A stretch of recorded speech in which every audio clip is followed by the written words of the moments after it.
For centuries, we believed this was a temple, a masterpiece of faith and engineering, a colossal tribute carved from solid granite to honor the gods.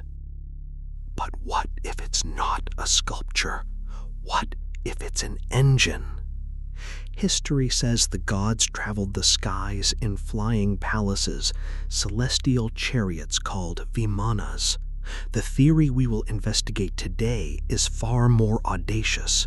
What if this temple is not a tribute to a Vimana?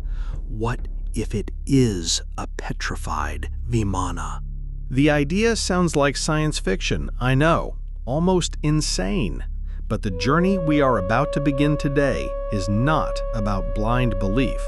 It's about looking at the evidence with new eyes, about having the courage to ask questions that official history deems forbidden. We will explore a radical theory, yes, but one that sets out to solve some of archaeology's greatest paradoxes: impossible structures, technology out of its time, and universal myths that refuse to die. Prepare yourself, because we are about to go deep down the rabbit hole. Before we analyze the geology behind this incredible theory, I want to know your first impression. Have you ever looked at an ancient structure and felt that something in the official story just didn't add up? A sense that the scale, the precision, simply did not belong to its supposed era? Comment yes or no below, and let's find out together if that intuition has a foundation. The break in the official story begins with a problem of matter. Granite, one of the hardest rocks on Earth. The tools of the Bronze and Iron Ages were simply too soft to cut it with the precision we see. Trying to carve the fine details of the Brihadeeswarar temple with the tools of the era would be like trying to carve steel with a butter knife. And the problem isn't just carving, it's building. The dome on top of this temple is a single 80-ton block of granite. The official story suggests a 6-kilometer-long earthen ramp was built to drag it to the top. There is no evidence whatsoever for such a ramp. Unless they didn't use brute force. Legends from all over the ancient world, from Egypt to the Andes, speak of priests capable of levitating stones with the power of sound, using specific chants and instruments. What if the same sonic science we discussed in our last investigation was used not only to alter consciousness, but also to manipulate matter? What if the problem of granite is a clue that we are dealing with a lost science, where resonance was the key not only to spirituality, but also to engineering? But a machine, no matter how advanced, needs a pilot. If these temples were Vimanas, who was at the helm? The Vedic texts describe not only the ships, but also their occupants. They were no mere mortals. They were described as devas, beings of light, gods, or asuras, their rivals. Were they a caste of human priest scientists who reached a level of knowledge we would now call divine? Or are they the echoes of a non-human civilization, the astronaut gods who visited Earth in the distant past, leaving behind their broken and petrified technology as the only witnesses to their presence? Keeping this question in mind is crucial, as it reframes every statue, every relief we see. We are not looking at mythological gods. We are perhaps looking at portraits of pilots. The idea that a high-tech craft could turn to stone sounds like fantasy, but nature holds processes that are far stranger than we imagine. Rapid petrification is a real phenomenon. Under the right conditions, a mineral-rich flood, a volcanic eruption, the process can happen in decades, not millennia. But let's take the speculation a step further in the spirit of this investigation. What if the petrification was not an accident?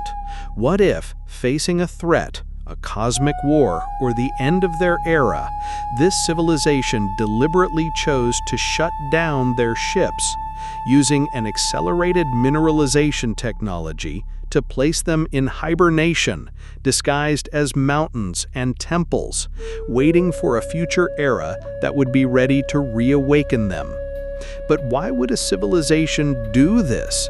Perhaps as the ultimate form of a time capsule, a biotechnological vault to protect their wisdom through the geological ages, or perhaps a desperate camouflage technology to hide from a cosmic enemy, placing their cities and fleets in the state of deep hibernation. The mechanics behind it would, of course, be incomprehensible to us, perhaps involving the manipulation of silicate fields or the introduction of a fast-acting mineralizing agent. The end result, however, is the same. The ship would not be destroyed, it would be dormant in stone. The proof is there. Nature can turn objects to stone, and the possibility that this was intentional opens up a new universe of questions. If your mind is beginning to see the possibilities, and you want to continue rewriting history with us, this is the moment to subscribe. Because now we connect the science to the mythology. This is not just visual speculation. It is corroborated by texts. The Samarangana Sutradhara, an 11th century encyclopedic text, dedicates an entire chapter to the construction of Vimanas. It describes different types of ships, their materials, light, brilliant metals, and their propulsion systems. The most fascinating description speaks of mercury vortexes heated by an internal flame, creating a power that allowed them to carry men far into the sky and travel from one world to another. Another text, the controversial Vaimanika Shastra, supposedly channeled in the early 20th century from a lost ancient text, goes even further. It describes diets for the pilots, the metals used in construction, and even the weapons systems. While its authenticity is highly debated, it paints a picture of a lost, detailed, and complex science. Critics point out that the text only appeared publicly in the early 20th century, and that the designs of the Vimanas, according to modern aeronautical engineering, would not be aerodynamic enough to fly. However, proponents of the theory argue that we are judging an unknown physics by the rules of our own. They suggest the designs may not be about aerodynamics, but about the generation of propulsion fields, perhaps anti-gravitational, that would make the shape of the fuselage irrelevant. In the end, the texts do not speak of magic. They speak of physics. Now, look at the Kailasa temple. It was not built, it was excavated. Millions of tons of rock were removed to reveal the temple that was inside the mountain. The official history says this took decades of work with hammers and chisels. Our theory asks, what if they weren't carving, but unearthing? See with us, dissolve the mask of stone. Where erosion reveals a smooth, unnatural surface, imagine the gleam of a fuselage. Where we see columns, imagine landing supports. Where we see sculptures, imagine the crew.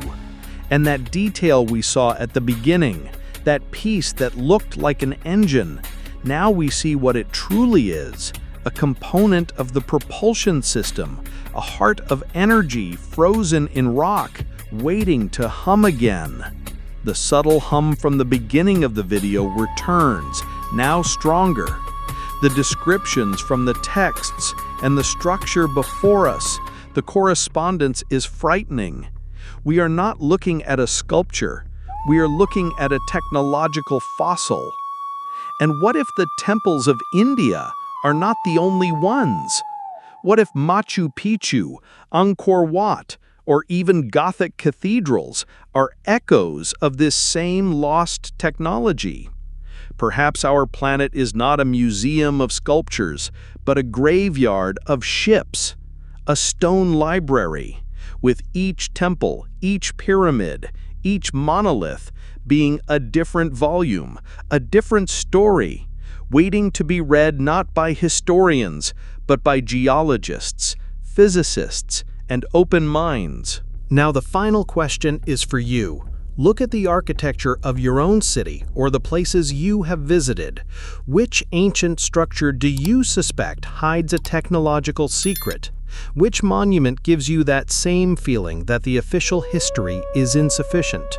Share your theories in the comments, as every idea is a new chapter in our Codex. If this journey has expanded your vision of the world, your subscription ensures that we can continue exploring together. You are not just a spectator, you are one of us, a builder of the Codex.